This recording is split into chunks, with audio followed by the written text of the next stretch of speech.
We embark today on this year's Lenten journey.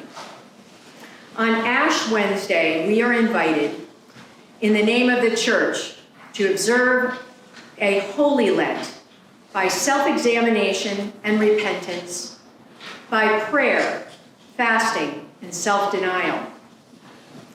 Today's liturgy is powerful, calling to mind the gift of life received when we awake to a new day, juxtaposed against the inevitability of death and the death of those we love. For those who have faced a life-changing experience or a life-threatening illness or accident, today's service can be particularly disturbing. As we mark the sign of the cross on your forehead, and when you hear the words, "You are dust, and to dust you shall return," it can bring to mind your greatest fears, or perhaps refresh a painful loss of someone you cared about, someone you loved. Some people actually stay away from church on Ash Wednesday. I mean, who wants to walk around with a smudge of ashes on your forehead, often leading to someone's untimely comment, "You have some dirt on your face, let me wipe it off."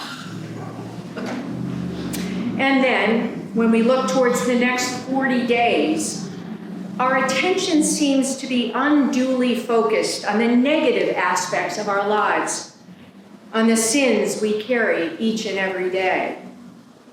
Some might say, "We are Christians. Why can't we talk about good and happy things? Why do we have to think about sin and death? Why can't we go straight to Easter?" Unfortunately, the human experience carries with it an expiration date. Most people after a certain age realize that life has its highs and its lows, happiness and grief, and is full of risk and trade-offs. Good things do not come without cost, without sacrifice, without at least some hard work. Life and death are part of our human experience, but let's not talk about the death part. Today's gospel reading from Matthew is definitive. It is read each and every year at the Ash Wednesday service. In this passage, Jesus tells his listeners not to get caught up in trivial pursuits, but to focus on the important things, especially the right relationship with God. In the gospel, Jesus says, "Where your treasure is, there your heart will be also." I asked in my sermon 2 weeks ago, how is your heart oriented? Life should not be lived on autopilot. We have choices to make, and we will be reminded throughout Lent, especially during Holy Week, that Jesus too made decisions, choices, difficult, painful, suffering choices that changed the trajectory of human life. We are promised life eternal. This life we share during our earthly pilgrimage is preparation for our lives to be joined with God and in God for all eternity. But let's face it, in our culture, we have a strong tendency to deny that we will die, even while our media and entertainment are full of images of violence and death. But we don't want to think about the reality of it. We don't want to talk about it. We don't even want to acknowledge it. But by avoiding our humanness, our mortality, our finiteness, we miss something deep and rich and important. Life truly only has meaning because it comes to an end.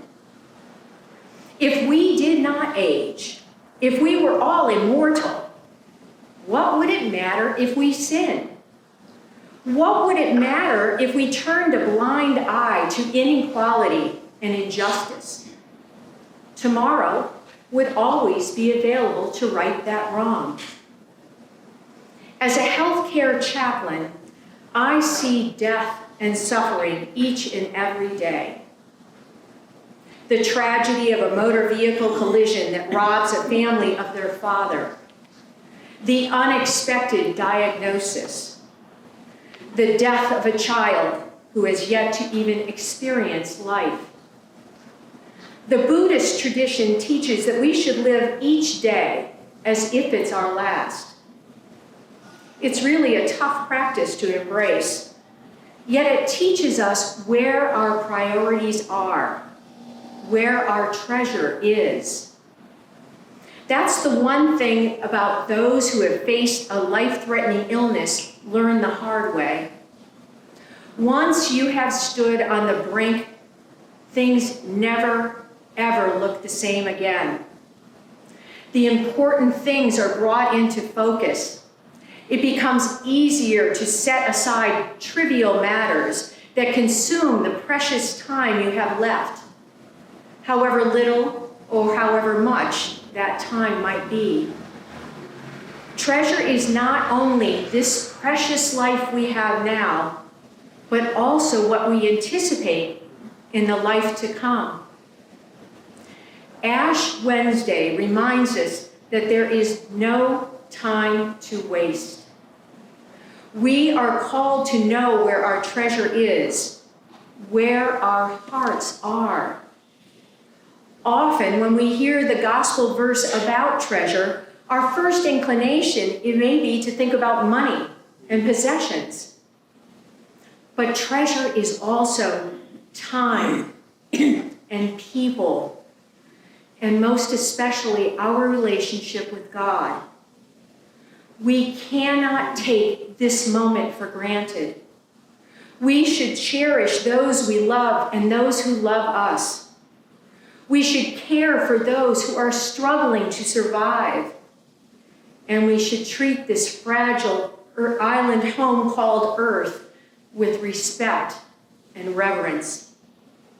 There is no time to waste.